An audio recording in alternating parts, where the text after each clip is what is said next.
ब्रेकनंतर स्वागत. रोजच्या आहारात चपाती हा महत्त्वाचा घटक आहे. तुम्ही रोज खात असलेली चपाती तुम्हाला आजार तर देत नाही ना, असा प्रश्न आता निर्माण झालाय. चपात्या बनवण्यासाठी रेडीमेड पिठाचा वापर होऊ लागलाय. रेडीमेड गव्हाच्या पिठात भेसळ होऊ लागली आहे. मैद्यासह वेगवेगळ्या घटकांच्या भेसळीमुळे चपातीचं पीठ आरोग्यासाठी धोकादायक होऊ लागलेलं आहे. पहा आणि रहा खबरदार.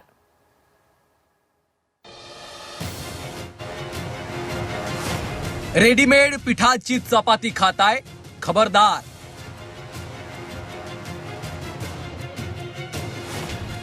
रेडीमेड पिठाची चपाती देणार रेडीमेड आजार.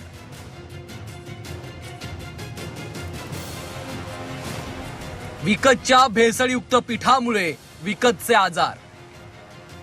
धावपळीच्या आयुष्यात रोजच्या चपातीसाठी सर्वसामान्य गृहिणी रेडीमेड पीठ विकत घेणं पसंत करतात.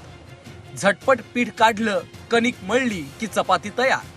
पण वेळ वाचवण्याच्या नादात तुम्ही आजार तर विकत घेत नाही ना, असा प्रश्न पडलाय. कारण रेडीमेड पीठ हे आजाराचं दुकान असल्याची धक्कादायक माहिती समोर आली आहे. बाजारात विकल्या जाणाऱ्या रेडीमेड गव्हाच्या पिठात मोठ्या प्रमाणात भेसळ असल्याचं सांगण्यात येत आहे. हे भेसळयुक्त पीठ माणसाच्या आरोग्यासाठी अतिशय हानिकारक असल्याचं डॉक्टर सांगू लागलेत. रेडीमेड पिठाच्या चपात्या खाणं चांगलं वाटत असलं तरी त्यातले अपायकारक घटक आणि भेसळीमुळे ती चपाती खाणं म्हणजे विषाची परीक्षा घेण्यासारखं झालंय. रेडीमेड पिठाच्या चपात्या खाल्ल्यामुळं काही आजार हमखास होतात, असं वैद्यकीय तज्ज्ञ सांगतायत.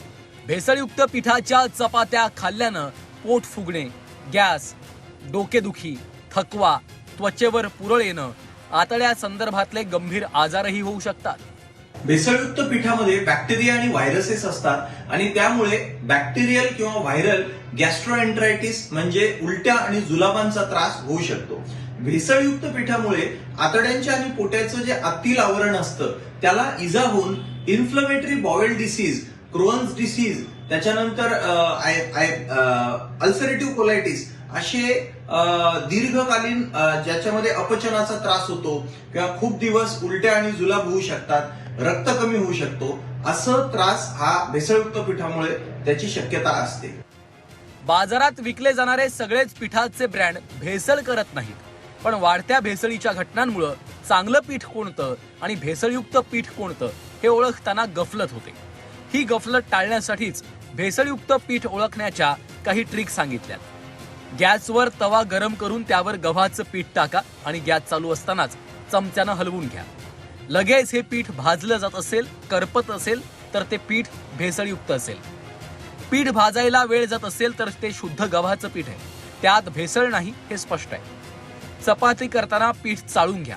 पीठ चाळल्यावर सामान्यपणे गव्हाच्या वरच्या भागाचा कोंडा चाळणीत राहतो, पण जर चाळणीत असं काहीच राहत नसेल तर त्या पिठात भेसळ आहे हे ओळखा. तुम्ही ब्रँडेड रेडीमेड पीठ वापरत असाल तरीही थोडं सावध राहा, कारण अनेक ब्रँड त्यांच्या चपातीच्या पिठात भेसळ करत असल्याच्या तक्रारी आहेत. जमेल तर शक्यतो गहू गिरणीतूनच दळून आणा. थोडा त्रास वाचवण्यासाठी आपण आजार तरी घरी विकत आणत नाही ना. चपाती बनवताना राहा खबरदार.